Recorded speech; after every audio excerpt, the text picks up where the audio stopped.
पहले तो सौरभ चुपचाप बैठा रहा, पर फिर कुछ देर बाद वो जोर जोर से हंसने लगा। ओए, मुंह बंद कर। अगर हॉस्टल वार्डन इस समय राउंड पर हुए ना, तो तेरे साथ साथ कल मुझे भी परेड ग्राउंड के 5 चक्कर लगाने पड़ेंगे। अमित ने सौरभ के मुंह पर अपना हाथ रखते हुए कहा। ओके ओके, सॉरी यार। सौरभ इतना कहते अपने मुंह पर खुद ही हाथ रखकर बैठ गया था, पर उसकी हंसी अभी पूरी तरह से बंद नहीं हुई थी। अब तू किस खुशी में अपनी बत्तीसी का प्रदर्शन कर रहा है, बताएगा? अमित उसकी तरफ मुंह करके बैठ गया था। सौरभ ने उसकी तरफ एक बार देखा और फिर से वो अपने मुंह पर हाथ रख के हंसने लगा।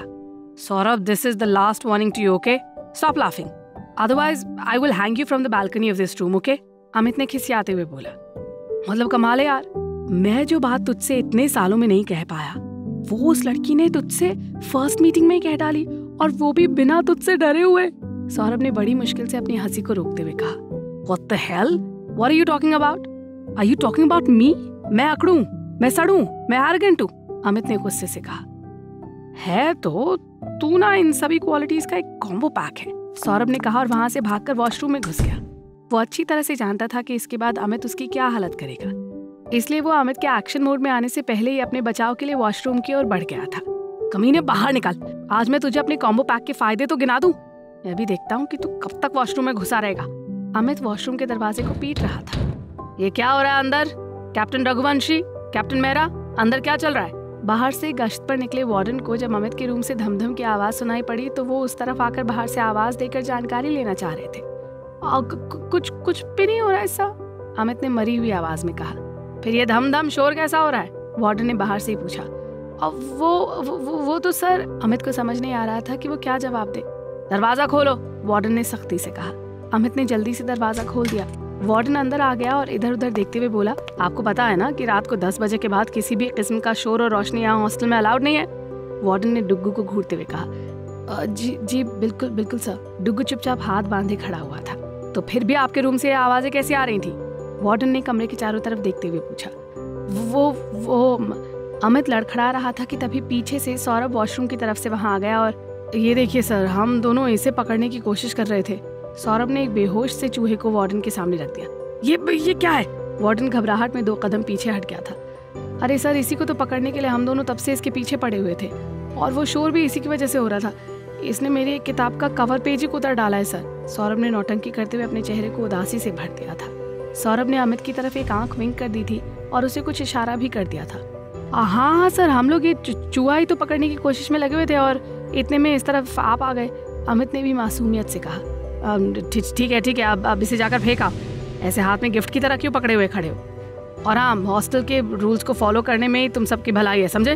वार्डन ने जानबूझकर थोड़ी सख्ती दिखाई थी, नहीं तो उनका मन तो उस बेहोश चूहे में ही अटका पड़ा था और वो तुरंत वहां से चले गए। सौरभ अच्छी तरह से जानता था कि वार्डन सर को चूहों से कितनी एलर्जी थी, तो वो बस जानबूझकर जितनी देर तक वार्डन अमित के सामने अपना रौब झाड़ने में लगा हुआ था, उतनी देर में ही उसने एक चूहे को पकड़कर वार्डन के सामने उसे ले आया था। साले, आज तो बाल बच गए, सौरभ बिस्तर पर पसरते हुए बोला।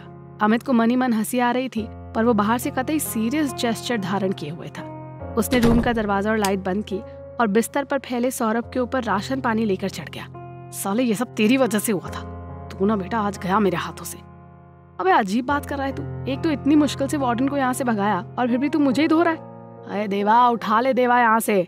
सौरभ अंधेरे में अमित की पकड़ से छूटने की कोशिश कर रहा था और अमित उसे अपनी मजबूत बाहुपाश में जकड़े हुए उसकी चटनी बना रहा था। काफी देर तक ऐसे एक दूसरे से गुत्थम गुत्था करते रहे और फिर वो दोनों थक हार कर अलग अलग लेट गए। वार्डन की आड़ी तिरछी शक्ल को याद करते हुए दोनों दोस्त हंसते हुए कुछ देर में सो गए। इस गुत्थम गुत्था में वो दोनों कुछ भूल रहे थे और खास तौर पर अमित, जिसके लिए कल एक सरप्राइज इंतजार कर रहा था। सुबह सुबह परेड ग्राउंड में आज कुछ स्पेशल होना था।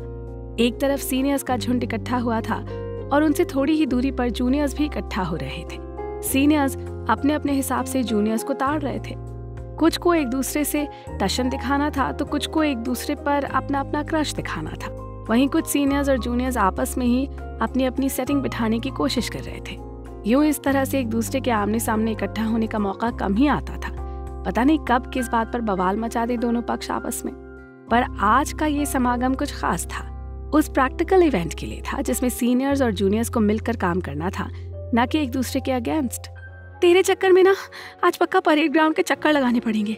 सोनम जल्दी जल्दी भागते हुए परेड ग्राउंड की तरफ जा रही थी।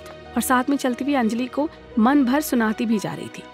एक तो तुम खुद भी टाइम से नहीं उठती हो और हमारे अलार्म्स भी तुमने बंद कर दिए। सोनम अंजलि की तरफ गुस्से में देखते हुए बोली। ओफो सोनू रिलैक्स, परेड ग्राउंड आंखों के सामने ही नजर आ रहा है, तू ना बेकार में इतनी टेंशन ले रही है। अंजलि ने सामने की ओर देखते हुए कहा। हाँ हाँ हमें भी दिख रहा है, पर अभी भी हम वहाँ पहुँचे नहीं है। रिपोर्टिंग टाइम सुबह 10 बजे का था और 10 तो हमने रूम में ही बजा दिए थे। कान्हा जी प्लीज आज हमारी रक्षा करना सर के गुस्से से, पता नहीं हमारा कमांडिंग ऑफिसर कौन होगा इस इवेंट के लिए। सोनम ने दोनों हाथों को जोड़कर ऊपर की तरफ देखते हुए कहा। अब छोड़ना यार, जस्ट रिलैक्स। देख हम लोग पहुंच गए परेड ग्राउंड और यहाँ देखकर ऐसा नहीं लग रहा है कि अभी यहाँ पर कोई कमांडिंग ऑफिसर पहुंचा भी है। अंजलि ने परेड ग्राउंड के चारों तरफ देखते हुए कहा। सोनम भी जरा सा खड़े होकर सुस्ताने लगी थी कि अचानक से उसे फिर से वही एहसास सताने लगा और वो अपने सीने के बाईं तरफ हाथ रखकर खड़ी हो गई और इधर उधर देखने लगी। अंजलि भी कभी हैरान परेशान सी सोनम को देख रही थी और कभी अपने आसपास चारों तरफ मौजूद इंसानों के झुंड को देख रही थी कि आखिर ये क्या लोचा है जिसकी वजह से सोनम इतना रेस्टलेस हो जाती है। अंजलि ने ये बात बहुत शांति से कही थी, पर सोनम के लिए ये खबर किसी 440 वोल्ट के झटके से कम नहीं थी। सोनम अपने से कुछ दूर सीनियर्स की लाइन में सबसे आगे खड़े हुए अमित को देखकर मन ही मन सोचने लगी थी, ये हमारा सीनियर है और अगर ये कहीं हमारा कमांडिंग ऑफिसर बन गया ना तो फिर हम तो गए 12 के भाव में। कुकू एफएम हिंदी चैनल को सब्सक्राइब करना ना भूले और बेल आइकन प्रेस करके अगले एपिसोड की नोटिफिकेशन पाएं।